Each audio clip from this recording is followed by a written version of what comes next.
कहते हैं कुत्ते से ज्यादा वफादार और सच्चा साथी कोई नहीं होता, लेकिन लखनऊ के केस ने इस बात पर दोबारा से सोचने पर मजबूर कर दिया है। पिटबुल पालने वाले अमित ने कभी सपने में भी नहीं सोचा था कि जिसे वो बच्चे की तरह पाल रहा है, जिसे वो कभी रुई के फाहे में डुबोकर दूध पिलाया करता था, वो ही कुत्ता उनकी मां की मौत का कारण बन जाएगा। मामला उत्तर प्रदेश के लखनऊ का है, जहां एक रिटायर्ड टीचर सुशीला त्रिपाठी को उनके कुत्ते ने फाड़ कर मार डाला। जिस कुत्ते ने सुशीला त्रिपाठी को इस बेरहमी से मार डाला वो कोई आम नस्ल का कुत्ता नहीं था, बल्कि सबसे खतरनाक कुत्तों में से एक पिटबुल है। ब्राउनी नाम के इस कुत्ते को 3 साल पहले सुशीला त्रिपाठी का बेटा घर लाया था, बिल्कुल बच्चे की तरह पाला। लेकिन किसी ने सपने में भी नहीं सोचा था कि यही कुत्ता सुशीला त्रिपाठी की मौत का कारण बनेगा। पिटबुल नस्ल के कुत्ते का हमला इतना तेज था कि कुछ ही सेकंड्स में उसने उनका पूरा शरीर और पेट फाड़ डाला। आपको जानकर हैरानी होगी कि कुत्ते का हमला इतना ज्यादा खतरनाक था कि मृतक के शरीर पर गहरे कुल 12 जख्म शरीर पर मिले हैं, और तो और पिटबुल पूरे शरीर का मांस तक खा गया। वहीं पूरी घटना पर पड़ोस के रहने वाले शख्स का कहना था कि न सिर्फ उस पिटबुल ने पूरे शरीर का मांस खा लिया, बल्कि बेदर्दी से पूरे 1 घंटे तक बुजुर्ग महिला का मांस नोचता रहा। बाद में हम लोग सो रहे थे घर पे, सुबह 5:30 बजे का ये सीन है। वो 4 बजे बंदा जिम चला जाता है। बस क्या हुआ, एक लेडीज़ वहाँ से दौड़ते आई, कह रही है अमित को कॉल कर दो, मतलब उनकी मम्मी को डॉगी उनका ख़त्म ही कर रहा था उस टाइम। हम लोग पहुँचे तो देखा पूरे आंगन में ब्लड। जितना कोशिश हो पाया हटाने की तो हटाया, बाकी वो छोड़ नहीं रहा था, बस छोड़ नहीं रहा था। फिर जब अमित आया तब उसने फिर एकदम से वो सिलेंडर हो गया, एक रूम में जाके छुप गया, फिर उसका से निकला ही नहीं वो। नहीं तो फिर जब अमित नहीं था चाबी भी कैसे खोली, कैसे? अभी कुछ नहीं थी, मतलब सब तरफ से इन्वर्ट था, मतलब अंदर से लॉक था, तो आंटी दरवाजा लॉक खोल सकती थी, बाकी अमित ऊपर से फिर फान की गया था। फिर आप लोग हॉस्पिटल सबसे पहले हम लोग बलरामपुर लेके गए, फिर उसके बाद ट्रामा लेके गए। ट्रामा से फिर थोड़ा मतलब मैक्सिमम 8:30-9 बज गया था बस। उसके बाद से उनका पेन होने लगा, तो इस चक्कर में फिर उन्होंने कहा बहुत ज़्यादा पेन हो रहा है, तो डॉक्टर ने भी बोला चांसेस बहुत कम ही है। ये मेन पार्ट सारा खा गया था वो। क्या क्या खाया? जैसे तो मतलब चेस्ट हो गया, बैक साइड हो गया था, ये पूरा नीचे स्टोन का पूरा, मतलब बॉडी की मेन एग्जैक्टली सारे पार्ट्स खत्म कर दिए थे। पड़ोस में रहने वाली महिला का कहना था कि वो इतना खतरनाक कुत्ता था कि वो कभी घर से बाहर ही नहीं निकलता था, और जिस हिसाब से वो पत्थर मारने के बावजूद महिला को खा रहा था, उससे साफ था कि वो पूरी तरीके से आदमखोर हो चुका है। दरवाजा अंदर से बंद था, इनका बेटा गया हुआ था, जिम ट्रेनर है, तो उसको फोन लगाने की कोशिश कर रहे थे जो इनके यहाँ टेनेंट्स रहते हैं, बट वो फोन नहीं उठा रहा था। जो भी रीजन था, वो बिजी होगा, जो भी उसको नहीं पता होगा। और अंदर जाने का एक रास्ता था, बट कोई उस टाइम पे इतना नहीं रिस्क उठा पाता अंदर जाने का, तो कई देर तक वो मसला चलता रहा। वो अपना काम करता रहा, घायल करता रहा। हम जितना बाहर से पत्थर मार मार के उनको बचा सकते थे, बट वो हटा नहीं वहां से, क्योंकि वो उसके सामने था, उसका शिकार जो था, तो मार दिया उसको। आपको क्या लग रहा है, ऐसा कुत्ता था, खून लगा, उसके आदमखोर टाइप हो गया? आदमखोरी है वो, आप उसको और क्या बोलेंगे, आदमखोर था। आप सोचिए, पड़ी हुई है एक औरत, और वो पहली बार नहीं है, ये पहली भी कर चुका था, वो 1-2 बार कर चुका था। उसके बाद भी कोई मतलब लिया नहीं गया एक्शन। मतलब मैं एज अ रेसिडेंट बस यही है कि वो कुत्ते को यहाँ से हटना चाहिए, और नगर निगम को इस चीज पे, और मुझे नहीं पता उसके पास लाइसेंस है इस कुत्ते का या नहीं। तो क्या वो गली में बाहर कभी टहलाने निकलता था इस तरीके से? कभी नहीं। 1-2 बार गलती से बाहर निकलता था तो निकलता था, वो भी हम सब डर के बाहर अंदर बैठ जाते थे, क्योंकि वो भाई पिटबुल तो पहली बात तो कितने देशों में बैन है, तो उसको आप ऐसे पेट नहीं कर सकते। और आपने किया तो आप उसको प्रॉपर ट्रेनिंग दीजिए, जो कि साफ साफ दिखी कि उसको ट्रेनिंग नहीं मिली है। कितने घंटे तक ये सीन चलता रहा जब वो काट रहा था? 1.5 घंटा। 1.5 घंटे तक आप लोगों ने पत्थर मारने की कोशिश? कितनी कोशिश की, दरवाजा अंदर से बंद तक कर ही नहीं पाए कुछ। पास के लोग कोई आए? सब थे, मतलब मैं थे, मेरे फादर थे, इधर से ये लोग 2 मिनट 3 मिनट के लिए आए, ये लोग आए, सब मतलब आए थे जितना जो, हाँ जितना उसको चिल्ला चिल्ला के भगाने की कोशिश कर पाए की।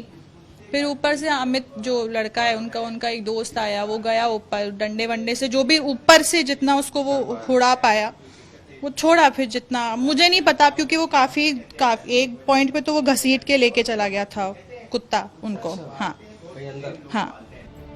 वहीं पड़ोस में एक हॉस्टल में काम करने वाली महिला ने बताया कि वो लोग काफी डरे हुए हैं। ये वाकई में काफी बड़ी घटना है। पागल हो गया कुत्ता।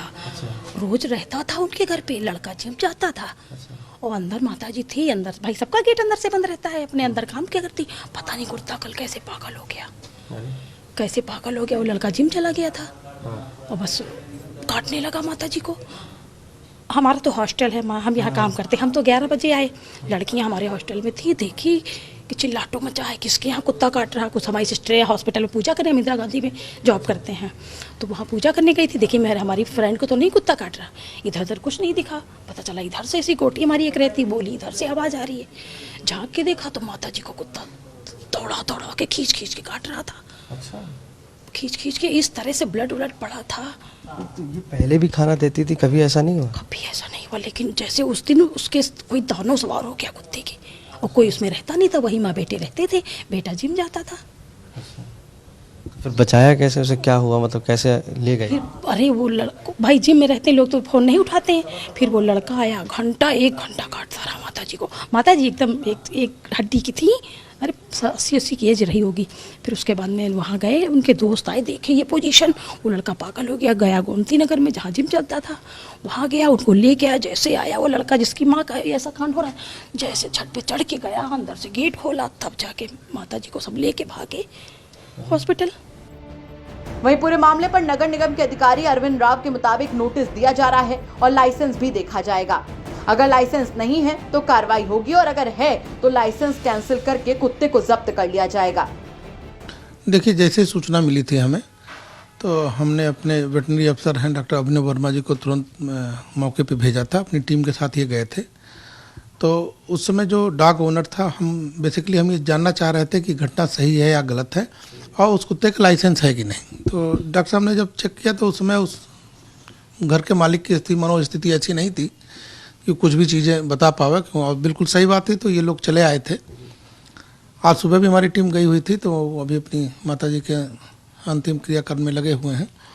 और इसको हम कल परसों में जब वो थोड़े शांत हो जाएंगे तो हम लोग उसको देखेंगे और जो नियमानुसार कार्रवाई जो विधि विधान में है वो हम कार्रवाई। अगर ऐसे लोगों पास अगर लाइसेंस नहीं होता है, उस केस में आप लोग क्या कार्रवाई करते हैं? क्योंकि अगर लाइसेंस आप लोग कहते हैं, वैक्सीनेशन का कहते हैं, अगर ऐसा नहीं पाया जाता है तो आप लोग क्या कार्रवाई करते हैं?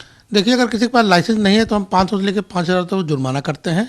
अगर जुर्माना नहीं देता तो हम कुत्ते को जब्त भी कर लेंगे। जी सर, जिस तरीके से ये ब्रीड है, जिसको पिटबुल बड़ा खतरनाक बताया जाता है, कई अन्य देशों में बैन भी है, ऐसे में आप लोग इसके लिए क्या कुछ लोगों को बताते हैं या जागरूक करते हैं? देखिए, ऐसा है कि सबसे पहले तो जो है इस तरह के फ्यूरियस डॉग लोगों को पालने से बचना चाहिए, क्योंकि सब जो भी ये कुत्ता पालता है बड़ा खर्चीला कुत्ता है, खाता पीता भी बहुत ज़्यादा है और सभ्य समाज में रह रहे हैं लोग। तो इसमें ऐसा नहीं है कि उनको बहुत जंगली मतलब शिकारी टाइप के कुत्ते पालने की ज़रूरत पड़ती है। अपने शौक़ के लिए अगर पालना है तो जो डोमेस्टिक ब्रीड है उन्हें पालें, इस टाइप के खतरनाक कुत्तों को ना पालें। सर, इसमें क्या कोई बड़ी कार्रवाई भी हो सकती है, क्योंकि महिला की मौत हो गई है और कुत्ते मालिक के पास अगर लाइसेंस नहीं होता है तो क्या और भी कार्रवाई हो सकती है कि कोई अगर कंप्लेंट आती है किसी तरीके की? देखिए, नगर निगम का जहाँ तक प्रश्न है, नगर निगम अपने नियमों के दायरे में ही कार्रवाई करेगा। अब वो किसी ऐसे क्रिमिनल प्रोसीडिंग में नहीं जा सकता है कि किसी को उस तरीके से उस नियम में लाया जाए। हमारा तो ये है कि हम जो डॉग लाइसेंस जो हमारे नियम बने हुए हैं हम उसी के तहत कार्रवाई करेंगे। आपको बता दें कि पिटबुल काफी खतरनाक नस्ल का कुत्ता है। इतना ही नहीं, कई देशों में नस्ल बैन भी है। फिलहाल पूरी घटना से इलाके में दहशत का माहौल है, लोग डरे हुए हैं और एक बेटा अपनी मां को हमेशा के लिए खो चुका है, और वो भी उस कुत्ते के चलते जिसे उसने एक बच्चे की तरह पाला पोसा था। लखनऊ से आशीष श्रीवास्तव के साथ ब्यूरो रिपोर्ट, यूपी तक।